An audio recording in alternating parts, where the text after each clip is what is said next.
ఈరోజు నేను పాకిస్తాన్లోని సింధ్ అనే ప్రావిన్స్ యొక్క డైనమిక్ మరియు తరచుగా గందరగోళంగా ఉండే ప్రయాణం చేద్దాం.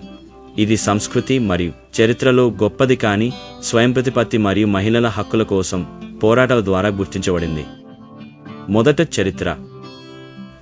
సింధ్ 1936లో బ్రిటిష్ ఇండియా ఆధ్వర్యంలో ఒక ప్రత్యేకమైన ప్రావిన్స్, కరాచీ దాని రాజధానిగా ఉంది.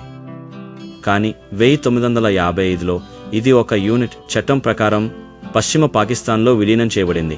దాని ప్రాంతీయ గుర్తింపును తొలగించింది. 1970 నాటికి సింధ్ దాని స్థితిని తిరిగి పొందింది. కానీ ఈ ప్రయాణం సింధీలలో బలమైన గుర్తింపుకు ఆజ్యం పోసింది. వారి పురాతన చరిత్ర మరియు సంప్రదాయాల్లో పాతుకుపోయి ఉంది. మనం ఈ రోజుకు వెళితే మీరు చాలామంది సింధీలలో స్వయం ప్రతిపత్తి కోసం బలమైన కోరికను చూస్తారు. పాకిస్తాన్లో సింధ్ యొక్క వనరులు, సంస్కృతి మరియు గుర్తింపు అట్టడుగున ఉన్నాయని సింధ్ స్వాతంత్ర్య ఉద్యమం వంటి